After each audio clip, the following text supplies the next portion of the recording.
What's going on, everybody? It is the one and only Q here from Retro Q Gaming, and Computex is going on at the moment, and we've got some pretty decent announcements out of the first days so far. Now, I'm going to round most of them up into the video here. It's not a comprehensive thing. I'm only going to talk about the 3 or 4 important ones, or at least things that I think are justifiably important in here, and we'll go from there. So, first off, we're going to talk some Nvidia, we're going to talk some AMD, and we're going to talk, well, I guess that's pretty much it. Anyway, let's get started with the big, proper, important first one here, and that is new GPUs. Unfortunately for everyone out there, these are not useful new AMD GPUs because AMD make irrelevant GPUs, but they make excellent CPUs. Now, we have 2 new Nvidia GPUs to talk about here. We have the 3080 Ti and the 3070. Now, there's always, before we go any further, there's always going to be the big question and the big issue here about scalping and prices and whatnot.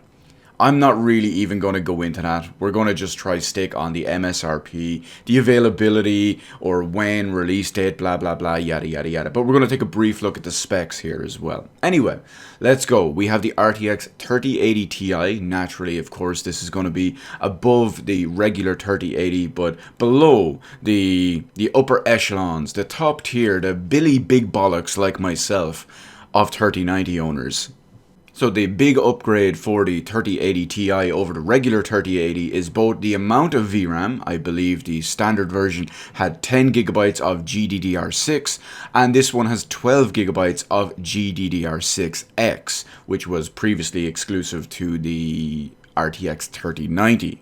It's going to launch 2 days from now on June 3rd for an MSRP of $1,200, or, well, $1,199. That's about roughly kind of in around the same price when it comes to euro, hopefully.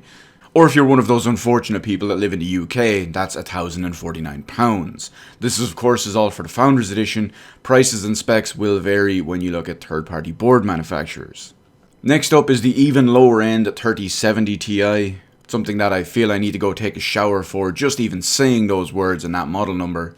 But again, this has the same kind of upgrade almost when it comes to the 3070 and the 3070 Ti and the 3080 and the 3080 Ti. It uses the same amount of RAM, this is 8 gigabytes as the regular 3070, but of course it's boosted up to GDDR6X instead of the regular GDDR6. This one is going to launch a week later on June 10th, and it's going to have an MSRP of $600, aka £529. So over the course of the next few days, or next week and a bit, make sure you keep an eye on your favorite retailer, or, you know, just get yourself a bot, because that's apparently the only way to get them. You know, as I say that, I unironically got my 3090 myself, no bots or scalpers or anything needed. But yeah, it's a pretty bad state of affairs, because think about it now, with all this limited availability due to silicon shortages and whatnot, now it's going to be spread between the 3070, the 3070 Ti, the 3080, the 3080 Ti, and the 3090. But anyone out there trying to get one of these 2 new cards, or even one of the 3 original cards, well, we're not counting stuff like the 3050, 3060, and 3060 Ti, that stuff doesn't even come in, that's completely irrelevant here. But anyone getting one of these 5 proper cards, well, Godspeed, and I hope you manage to secure one. Well, sticking with Nvidia for a moment and their RTX enabled features, well, that's RTX card, by the way, before someone goes crazy on that. We have a couple of new announcements of games that are getting both ray tracing support and or DLSS support. The and or is important there because not all of these games are getting both of them. So the big one for many people is the announcement that Red Dead Redemption 2 will be getting Nvidia DLSS support. Red Dead Redemption 2, of course, is a very, very technically demanding game, and even with high-end GPUs, you can struggle a little bit. So for many people out there, DLSS will now allow them the ability to, you know, compromise and sacrifice a little bit of visual quality for a large, probably at least anyway, based on everything we've seen with other games in DLSS, frame rate boost. I personally haven't got around to buying Red Dead Redemption 2 myself. I'll pick it up eventually. It's on sale on Steam at the moment for like €40, but for a game I don't care about, I'll wait till it hits GTA sale points and buy it for €15. But either way, DLSS in Red Dead Redemption 2 is a big deal for a lot of people. Unfortunately for those, there's not a time scale on it just yet, just that it is coming down the line. It's also been announced that Rainbow Six Siege will be getting DLSS support, and probably most importantly for me personally anyway, the one that I'm most interested in is Doom Eternal. Now, Doom Eternal will be getting DLSS support, which I don't care about because I have a real graphics card and don't need to sacrifice visual quality and fidelity in order to get good frame rates. But Doom Eternal is now getting ray tracing support, and that's a big deal. That is an important one for me. I can't wait to use that at proper native resolution, max settings, 120 FPS with ray tracing on, baby.